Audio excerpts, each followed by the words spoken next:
ఆ చిన్న బాత్రూమ్ చిన్నది, కూర్చుంటే బయటికి కనిపించేటట్లుంటుంది అధ్యక్ష. ఒకసారి నేను ఎమ్మెల్యేల హోమ్ కూడా నా దగ్గర ఉంది కదా, ఎమ్మెల్యేలను నేను తీసుకెళ్తా, మంత్రులను తీసుకెళ్తా. ఏ జైల్లో ఐఎస్ఐ తీవ్రవాదులను కరడుగట్టిన నక్సలైట్లను బంధిస్తారో పార్లమెంట్ సభ్యుని నన్ను 16 రోజులు అందులో బంధిస్తే 16 రోజులు రాత్రిపూట ఏ ఒక్క రోజు పట్టుకోలేదు అధ్యక్ష. పొద్దున పూట బయటకు వదిలినప్పుడు 6 గంటలకు వచ్చి ఖైదీలను బయటకు వదులుతారు కదా అధ్యక్ష. బయట ఒక చెట్టు ఉంటే 16 రోజులు పొద్దున పూట చెట్టు కింద పడుకున్న అధ్యక్ష. అయినా నేను కోపం ప్రదర్శించలే.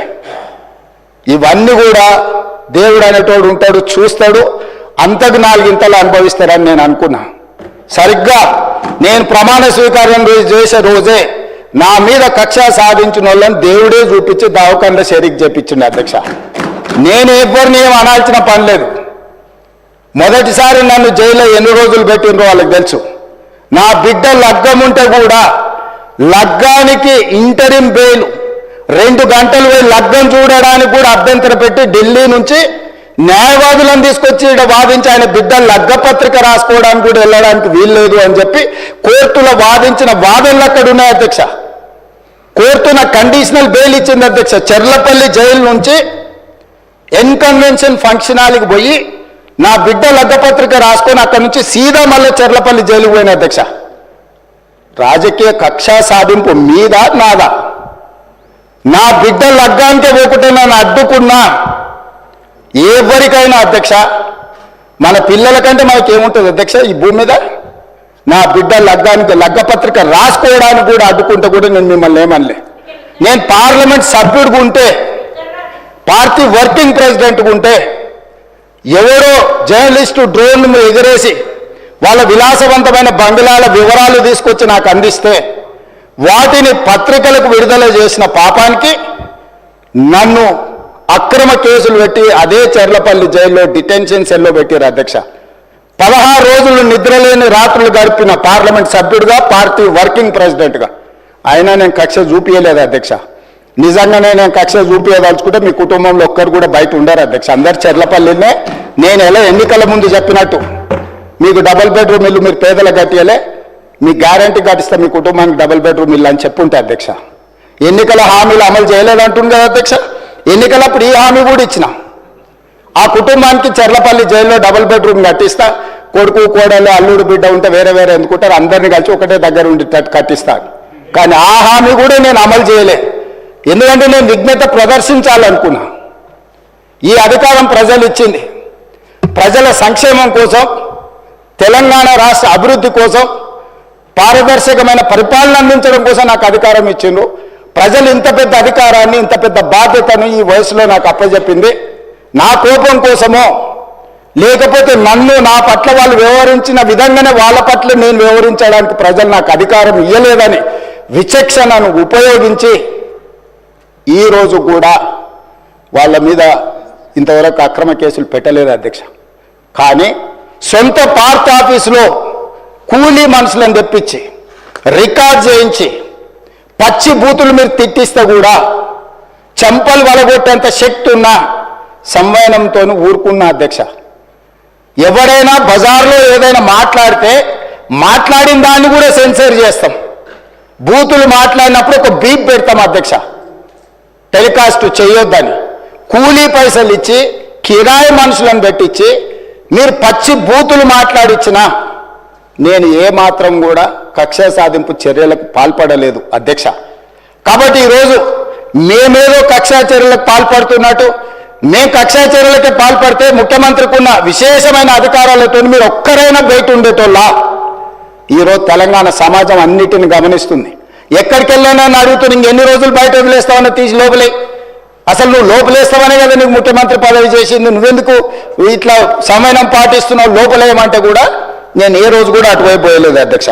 అదేవిధంగా ధనిక రాష్ట్రం, మేము హామీలను అమలు చేసినాం.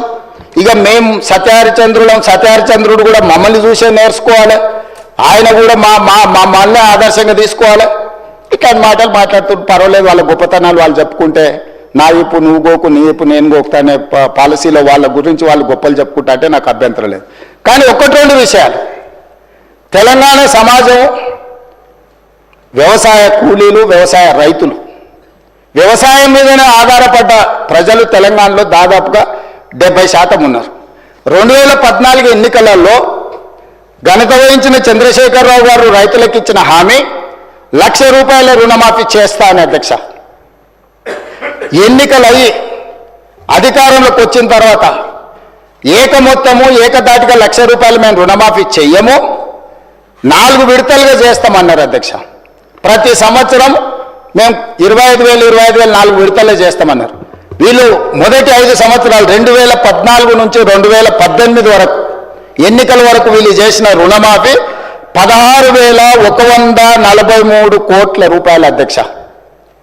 ఇందులో 4 విడతలుగా వీళ్ళు రుణమాఫీ చేసినందుకు, 4 సంవత్సరాలు వాయిదాల మీద చేసినందుకు దాదాపుగా మిత్తి కింద ₹2,630 కోట్ల పోయింది అధ్యక్ష.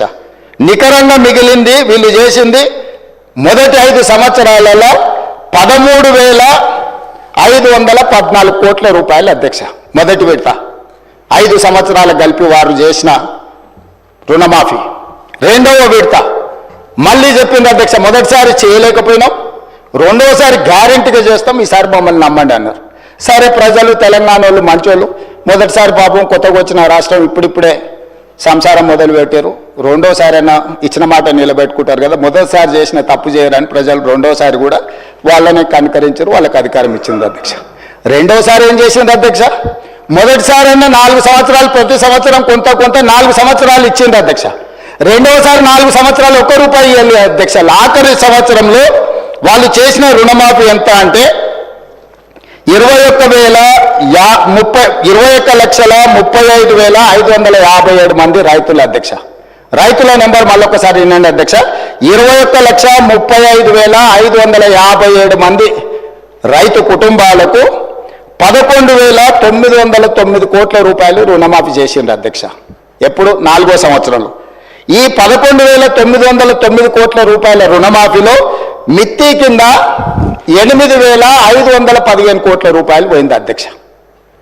కొండ నాలుకకు మందేస్తే ఉన్న నాలుక ఊడిపోయిందని వీళ్ళు 11,909 కోట్ల రెండో విడత 4 సంవత్సరాల తర్వాత రుణమాఫీ చేస్తే 4 ఏళ్ళు వీళ్ళు 0 రుణమాఫీ చేసినందుకు మిత్తి కింద 8,515 కోట్ల పోయింది అధ్యక్ష.